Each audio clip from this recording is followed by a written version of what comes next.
This is Face the Music, a pre-ELO song-by-song podcast. Episode -021. Lightnin never strikes twice.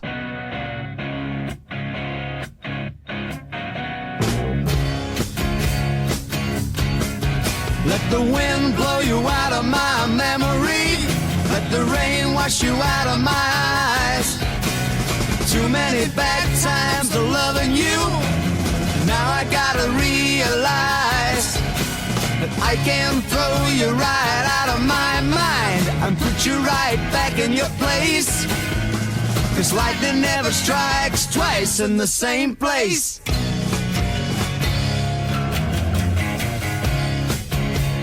What's that song all about?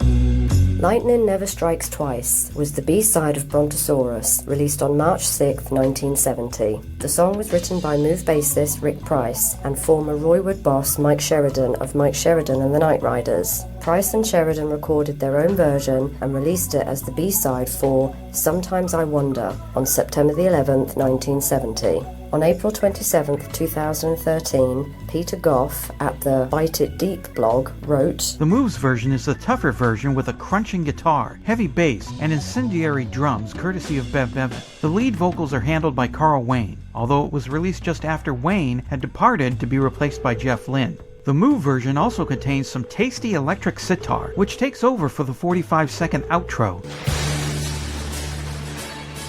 I'm Eric Paul Johnson. And I'm Eric Winsenson. And Lightnin never strikes twice. Unless you go back to November 12th, 1955. Again, then it strikes twice. And if you happen to go back there again, then it strikes 3 times.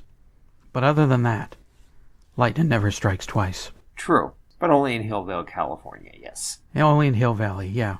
Under certain circumstances. Actually, it is a myth that it doesn't strike the same place twice. It has a habit of striking churches over and over again for some reason. Anyway, lightning never strikes twice, and I would say that's true for this. I'd say lightning never even struck once with this. This is the most unprepared I've ever been for, well, I think any podcast I've ever done. I've only heard this song 2 or 3 times this week. I'll give you a tedious glimpse into my life. Every night at midnight, I listen to 2 hours worth of podcasts. I have a regular schedule, and I make a playlist every night of podcasts and music that goes into that nightly playlist. It's set up like a radio station. There are hourly station IDs, top-of-the-hour news podcasts that I download. On Monday nights, I listen to a podcast called What Came Next, which is a fun and interesting podcast about albums that didn't do so well, that came out after the albums that did really, really well. And then at 12:30, I listen to something else. So in that 12:10 to 12:30 spot, I pad it out with music. And every week, I make sure I put in the next song we're going to cover in the podcast, so that at least once a day, I hear that song. Well, like more than half of the catalog of The Move, this song is not available on Apple Music. So it's not just a simple click and add to a playlist. And the Move CD that I have, this song is not on there. So I have to yoink it from YouTube. And I kept forgetting to yoink it from YouTube. Matter of fact, I still haven't yoinked it from YouTube. But I'm going to have to when I start putting this podcast together. So I kept forgetting to pull the audio from the video and have the MP3 and add it to that nightly playlist. Which should probably say something about how I feel about this song. It's forgettable for me. It sounds a lot like of stuff that I've heard The Move do before. There's nothing really earth-shattering or amazing about it, to me anyway. I mean, it sounds pretty much like any song that came out in 1968. And this one came out in 1970, which should tell you how, I don't know, rehashed it kind of is from earlier Move songs or stuff that came out a few years earlier. And to make it even worse for me, something I hate almost as much as the overly extended, overly wah-wah'd guitar solo is the extended sitar solo.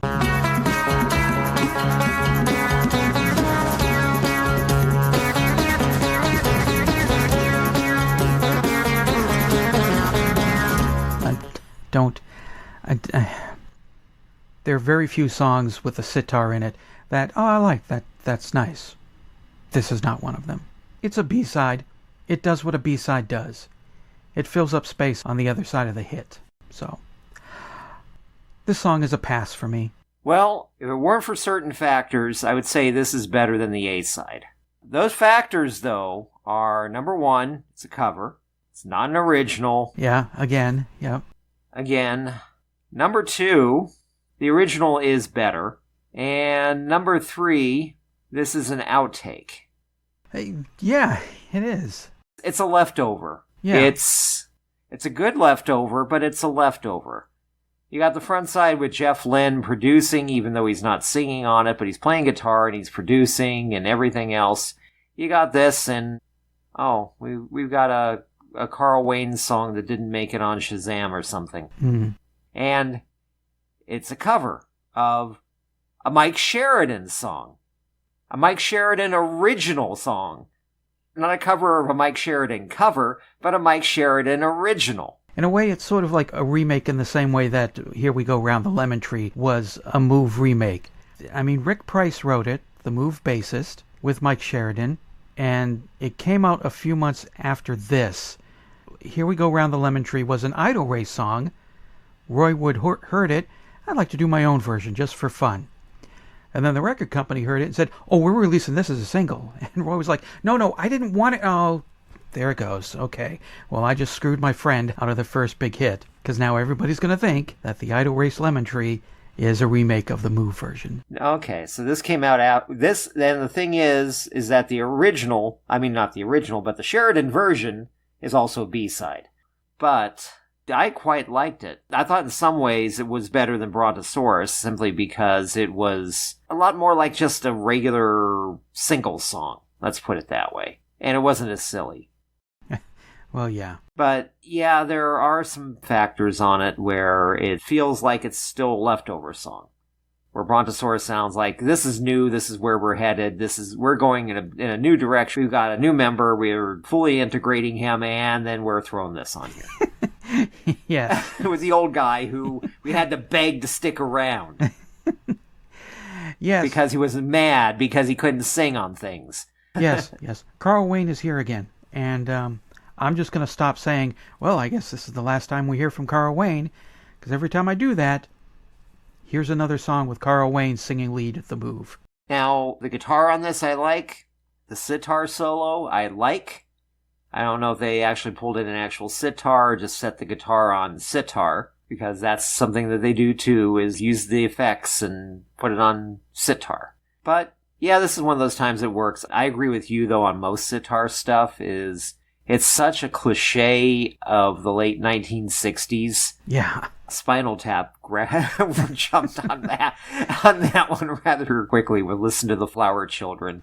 Yeah. And because I know by 1970, the sitar thing was, you might as well have been doing a parody song. Well, from what I found out on the internet, so this could be true or not. Right, Abraham Lincoln says don't believe everything you see on the internet. Exactly, and I will always listen to him when he talks about the internet.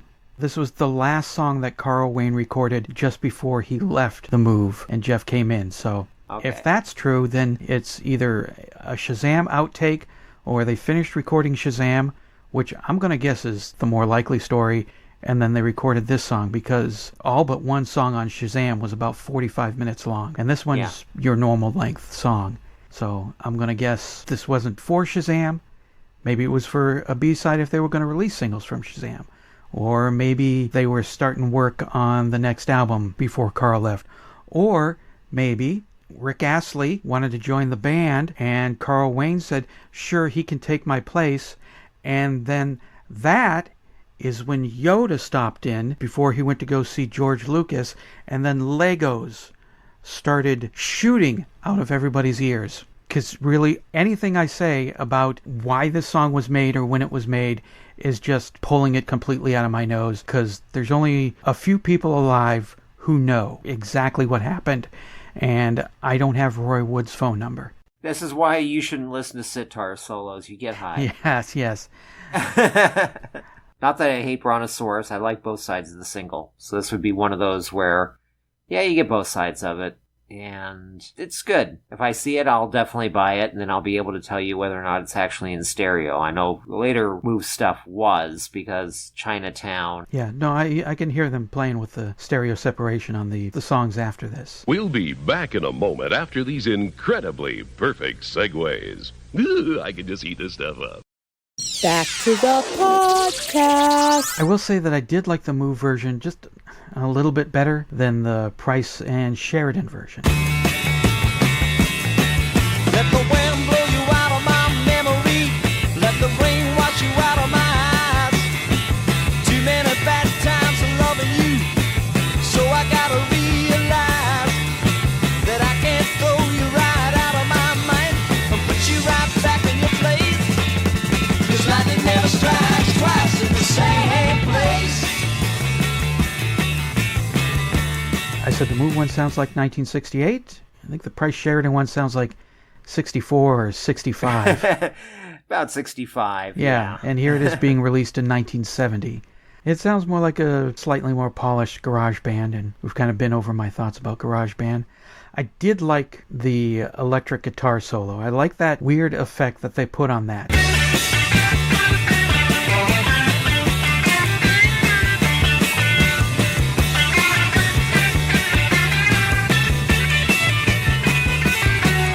So anytime I hear that, pretty much in any song, I like that. I think what they did on that is I think they played it through the organ speaker, through the speaker for the Hammond, and they played the organ on top of the guitar solo at the same time. Okay. Because that's what it sounded like. I know you can use it to kind of sound like a guitar, but it sounded like they did the guitar through the speaker with the organ on top of it. So yeah, that was really interesting. I really liked that part. But the rest of it, it also didn't set my skirt on fire. My skirt is unsinged by both songs. I like the Sheridan version as well, because this is actually what I would like to have heard more from Mike Sheridan back when we were going through all the Mike Sheridan stuff. Well, yeah, that back is when true. Roy Wood or Jeff Lynne was still with him. But it seems like Mike Sheridan was always 5 years behind. Everybody else was doing somehow. I don't know. Yeah, either that or just flat out copying the Beatles. Yeah. Oh, it's 1970, and all of a sudden he went, hey, did you hear this great garage rock sound coming out of the States? Yeah. Yes, Mike. Mike Sheridan's not with us, is he? I think he still is. I'm waiting for, if he is, I'm waiting for that letter. Well, if he is, I'm glad he's listening. Give us a call on the voicemail. Got something to say about lightning never strikes twice? Well, call the telephone line voicemail. 623-850-3375. Call now.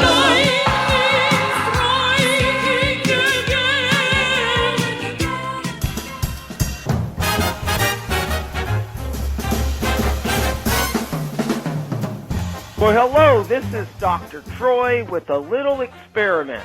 The Move says lightning never strikes twice. Meteorologists say that lightning can strike several times in one area. So I am standing under this tree, which has been struck by lightning about 30 seconds ago, and I'm here to prove that the Move are indeed right, that lightning never strikes twice. Let's see.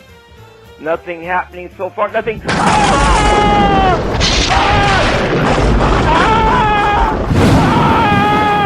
Roy Wood is full of fish, man. I'll see you next week.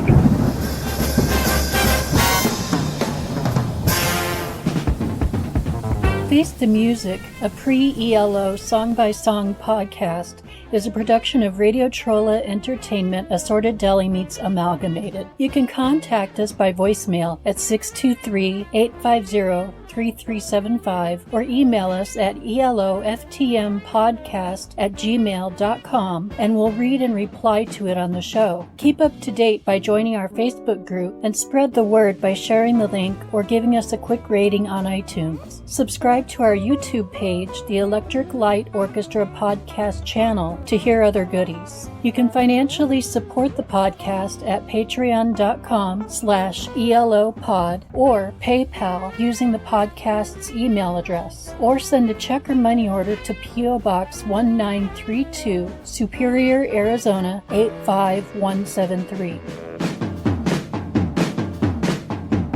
Next episode, -020, looking on.